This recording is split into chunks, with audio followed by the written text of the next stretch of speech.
আসসালামু আলাইকুম এভরিওয়ান, আশা করি সবাই খুবই ভালো আছো। আজকে আমরা প্রথম যে পার্ট, সেই পার্টের মধ্যে আলোচনা করেছিলাম আমাদের মিস্টার মতি বাই রাহাত আবির।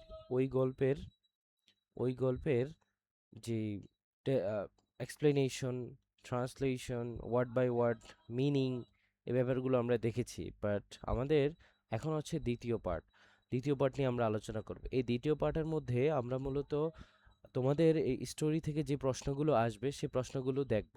অর্থাৎ 8 এবং 9 নম্বর প্রশ্নের মধ্যে 8-এ থাকে হচ্ছে পয়েমস কোশ্চেন, 9-এ থাকে হচ্ছে আমাদের স্টোরিজ কোশ্চেন। তো যে যে প্রশ্নগুলো এই গল্প থেকে রাখা হয়েছে সেই প্রশ্নগুলো নিয়েই আমরা আজকে আলোচনা করব ইনশাআল্লাহ। তাহলে দেখো এখানে আমরা শুরু করি। যেমন আমাদের প্রথম যে প্রশ্নটি রয়েছে, why does Amin want to go to war. Why শব্দের অর্থ মানে হচ্ছে কেন। তাহলে কেন আমিন যুদ্ধে যেতে চায়? তাহলে why does Amin want to go to war, কেন আমিন যুদ্ধে যেতে চায়? আনসারটা হচ্ছে Amin wants to go to war. দেখো এতটুকু অংশ কিন্তু সেম এখান থেকে নেওয়া হয়েছে, শুধু ওয়ান্টের জায়গায় ওয়ান্টসটা ইউজ করেছে। কারণটা হচ্ছে এই যে অক্সিলারিটা এখানে ছিল ডাজ, আমরা তো যখন স্বাভাবিক সেন্টেন্স তৈরি করব প্রেজেন্ট ইনডিফিনিটে, তখন তো আর ডু ডাজ বসবে না, তখন এই ডাজটা চলে আসছে এই যেটা আমার মেইন ভার্ব ছিল সেই মেইন ভার্বের সাথে। আরেকটা কারণ হচ্ছে আমিন হচ্ছে থার্ড পারসন সিঙ্গুলার নাম্বার, এই জন্য মেইন ভার্বের সাথে কি যুক্ত হয়েছে? এস বাই এস যুক্ত হয়েছে। তাহলে এই অংশটা আমাদের কিন্তু কোত্থেকে নেওয়া হয়েছে? প্রশ্ন থেকে এতটুকু রাখা হয়েছে। তাহলে এরপরের অংশটা মূল উত্তরটাই আমরা যাই। বিকজ কারণটা হচ্ছে কি, he is fascinated by fighting. তাহলে সে যুদ্ধে যেতে চায়, কারণটা হচ্ছে কি, সে লড়াই বা যুদ্ধের মধ্যে যুদ্ধ তাকে মুগ্ধ করেছে। এখানে ফাইটিং বলতে বা যুদ্ধ বলতে কি বোঝানো হয়েছে? 71 সালের যুদ্ধ, ওইটা কিন্তু ওইটাকে ইন্ডিকেট, কিন্তু ও আসলে ওখানে যায়নি। যেটা নিয়ে ওর মা খুব টেনশনে ছিল, ও মূলত গিয়েছিল বা যে জিনিসটা ওকে বেশি ফ্যাসিনেট করেছে, মুগ্ধ করতো, সেটা হচ্ছে যে cock fighting, bull fighting, boat racing. তো এই হচ্ছে বিষয়। এরপর আমরা দেখি হি বিলিভস, সে বিশ্বাস করে, হি উইল রিটার্ন হোম, সে খুব শীঘ্রই ঘরে ফিরে আসবে।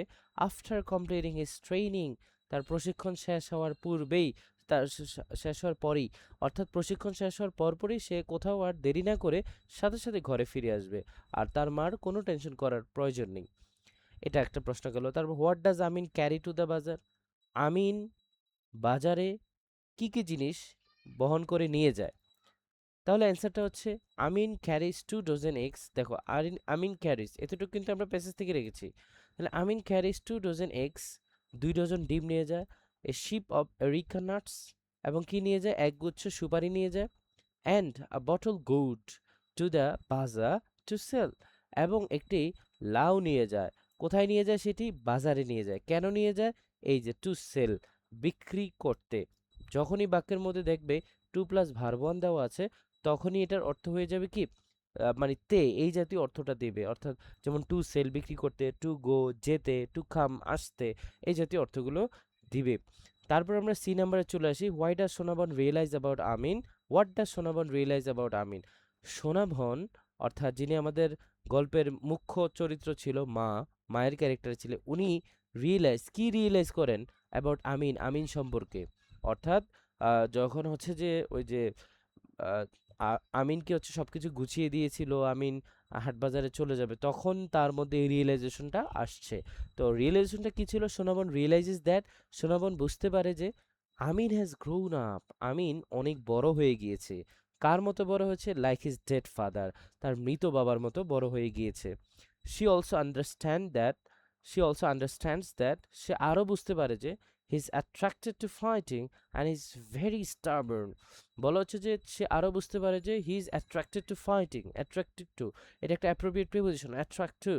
তাহলে সে অনেক বেশি মুগ্ধ কোন বিষয়টাতে? ফাইটিং, যুদ্ধে, লড়াই। এখানে যুদ্ধ বলতে ওই যে 71 সালের কাহিনী নয়, এই যুদ্ধ বলতে বোঝানো হয়েছে cock fighting, bull fighting, boat racing, ওই যুদ্ধকে। And is very stubborn, stubborn শব্দের অর্থ আমরা গল্পের মধ্যে বলেছিলাম একগুঁয়ে, অর্থাৎ যে নিজের জেদ ধরে রাখে। আমি এই সিদ্ধান্ত আজকে নিয়েছি, মানে এটাই সঠিক, এর বিপরীত করা যাবে না, বা কেউ করলে সেটাকে আমি মেনেও নিব না। এই গেল এটা। তারপর আমরা চলে আসি ডি নাম্বারে। ডি নাম্বার প্রশ্ন দেওয়া আছে, হাউ ডাজ সোনাবন ফিল অ্যাবাউট মতি। সোনাবন মতি সম্পর্কে এবার কিভাবে? এতক্ষণ আমরা দেখছি সোনাবন আমিন সম্পর্কে কি রিয়েলাইজ করলো, বুঝলো। তারপর হচ্ছে এবার হচ্ছে সোনাবন মতি সম্পর্কে কি চিন্তা ভাবনা করছে, তার ভিতরে ফিলিংসটা কি। তাহলে অ্যান্সারটা হচ্ছে সোনাবন লাভস মতি লাইক হার ওন সান। সোনাবন মতিকে ভালোবাসেন লাইক হার ওন সান, তার নিজের সন্তানের মতো। এখন নিজের সন্তানকে, এই যে সোনাবন, উনি হচ্ছে মূল ক্যারেক্টার, মায়ের ক্যারেক্টার। তার মূল সন্তান বা মেইন সন্তান হচ্ছে কি আমিন। আর আরেকটি সন্তান সে মনে করে যে এও আমার সন্তান, মোরগ, যার নাম ছিল মতি। তো ওটাই বলছে লাভস মতি, মতিকে ভালোবাসে লাইক হার ওন সান, তার নিজের সন্তানের মতো। She never allows anyone to use him for cockfighting and becomes heartbroken when he dies. বলেছে she never allows anyone। আমরা গল্পের একটা পর্যায়ে দেখেছিলাম যে কিছু ছেলেরা, অর্থাৎ দ্বিতীয় পার্টে কিছু ছেলেরা সোনাবনের কাছে এসেছিল মতিকে নেওয়ার জন্য, এবং তারা টাকা দিতেও প্রস্তুত ছিল যাতে করে তারা মতিকে নিয়ে ককফাইটিং করাতে পারে। কিন্তু মতিকে সেটা দিয়ে, সরি, সোনামনকে সেটা দিয়েছিল? নো, সে দেয়নি। তাহলে বলা হচ্ছে যে শি নেভার অ্যালাউজ এনিওয়ান, সে কাউকেই আসলে অ্যালাউ করে না, অনুমতি দেয় না to use him for cock fighting, অর্থাৎ মতিকে ব্যবহার করতে। কিসের জন্য? কক ফাইটিং এর জন্য, এই যে মোরগের লড়াইয়ের জন্য। অ্যান্ড বিকামস হার্ট ব্রোকেন, এবং সে অনেক কষ্ট পায়, অনেক কষ্ট পায় when he dies, যখন সে মারা যায়। এখানে কে মারা যায়? এখানে মূলত মতির কথা বলা হচ্ছে। আমরা ওই ছেলেরা যখন আসে, সে মতি যখন তাকে দিতে চায় না, সরি, সোনাবন যখন মতিকে দিতে চায় না, এর পরের ঘটনাতেই কি হয়ে যায়? মতি আসলে মারা যায়। তো এই ঘটনাটা সোনাবনকে অনেক বেশি কষ্ট দিয়েছিল। তারপর আমরা দেখি নাম্বার ই, এখানে বলা হচ্ছে why did neighbours complain about Amin. Why শব্দের অর্থ আগেও বলেছিলাম, কেন। নেইবার্স, যারা পাড়া প্রতিবেশী আছে, কমপ্লেইন, অভিযোগ দেয়, অ্যাবাউট আমিন, অর্থাৎ সোজা অর্থটা হচ্ছে প্রতিবেশীরা কেন আমিন সম্পর্কে অনেক অনেক বেশি কমপ্লেইন জানায়। তাহলে সেই অ্যান্সারটা আমরা এখন দেখে ফেলবো। The neighbors complained because Amin was naughty and often stole date juice from the hanging pots on the date trees.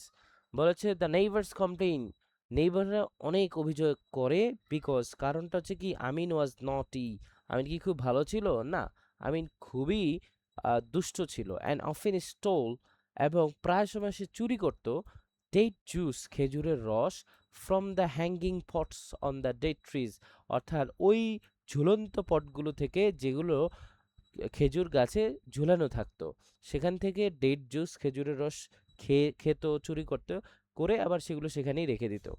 তো এটা ছিল তার অবস্থা, এই জন্যই মূলত নেইবার্সরা তার সম্পর্কে এত বেশি কমপ্লেইন জানাতো। Why is the rooster called Moti, এই যে গল্পটার মধ্যে একটা মোরগকে কেন মতি বলা হয়েছে? অ্যান্সার হচ্ছে the rooster is called mister Moti. রোস্টারকে মিস্টার মতি বলা হয় কারণ Sonaban loves and adores him like a member of our family.